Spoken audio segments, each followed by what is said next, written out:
The Boeing 737 MAX incident was an event in which inadequate training, poor system design, and the industry culture led to the catastrophic deaths of passengers on Lion Air Flight 610 and Ethiopian Airlines Flight 302.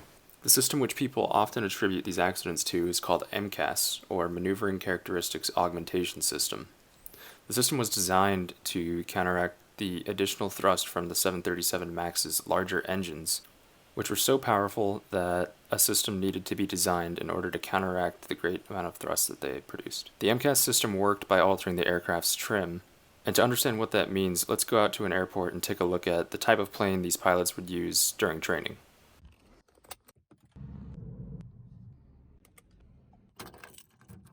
So today we're going to be taking a look at the Clemson University Flying Club's Cessna 172, as well as the Flying Club's Cessna 152. These two planes might not look like much, and that's because they're not. They're old, but they're commonly used in flight school training, and so these planes provide the building blocks on which pilots develop their skills. Immediately upon getting in the cockpit, you can tell that human factors played a role even back in the 1960s and 70s when these aircraft were manufactured. Things like the throttle and the mixture were distinguished based on not only color, but also how they felt. So if you look at the throttle, the outside is smooth and there's no texture or anything on it. This can be distinguished from the mixture control, which is not only red, but also has a texture along the edges of it so that pilots can recognize which control they're grabbing a hold of when they're focused on flying and paying attention to their instruments. Other things such as the style of gauges, the colors used, and also the size of the fonts were standardized because pilots had gotten used to a certain style, and also things like the altimeter needed to be read easily. Now looking down at the floor of the aircraft, we see that the trim system is controlled by this trim wheel. And taking a step back, what does trim actually do? Well, trim is a way for the pilots to alter the aerodynamics of the aircraft to suit whatever situation they're in.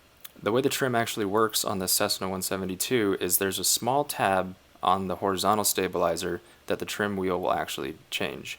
So as I rotate the trim wheel backwards, the horizontal trim tab is going to go up. As I rotate it forwards, it's going to go down. The reason that this is important to understand is that MCAS intervenes using the trim system of the 737 MAX aircraft.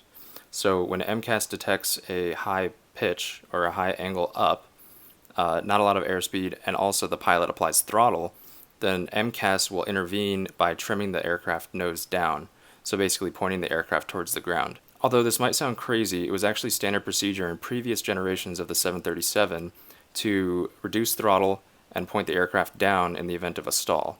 The reason that MCAS was implemented was because the newer engines were so powerful that in order to receive FAA certification, they needed a system which would replicate the behavior and handling of existing aircraft. Boeing initially thought this would be okay, as most of the sensors on aircraft are redundant, which means there's two or more of the sensors. So 2 angle of attack sensors, 2 altimeters, 2 airspeed indicators.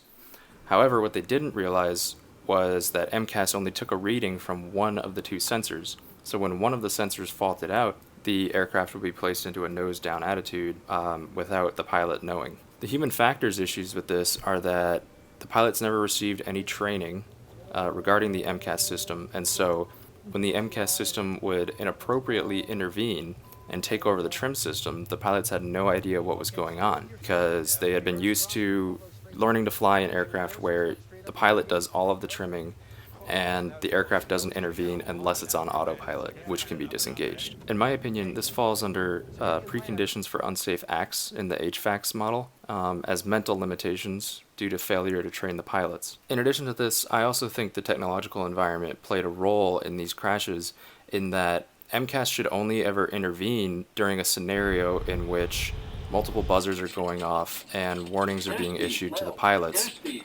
such as a stall scenario, which is primarily what it was designed for. However, when MCAS intervenes, it doesn't provide any notification that it's doing so. Maybe Boeing thought that other buzzers would be going off, and so they didn't need to implement a buzzer separate for MCAS. But this is what a stall looks like in a 737. Airspeed low. Airspeed low. Up it a little bit.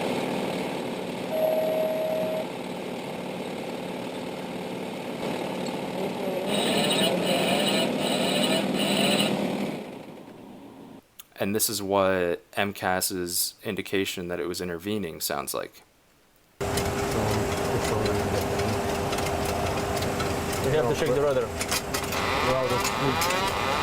Run away rudder. Turn it off, yeah, turn it off. Turn it off.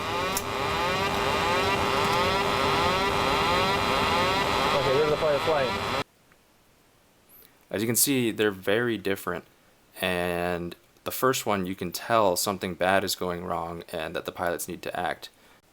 The second one, you can tell that the pilots know that something is wrong, but that they don't know what it is, so they take a little more time to try and figure out what the problem is because they haven't received any training on it and also haven't received any direct indication from the aircraft. Lastly, one of the issues was the FAA's trust in Boeing to certify their own aircraft. Now, having worked for an airline in the past, I know that there's a lot of trust between the FAA and airlines and FAA and the aircraft manufacturers. In the end, we all want people to get to where they're going safely. However, I think that this trust that had been built up over decades was misplaced. And had the FAA actually gone in and conducted their own survey of the new 737 MAX aircraft, they might not have certified it as quickly, or they might have given recommendations to improve the 737 MAX before allowing it to carry passengers on a commercial airline flight.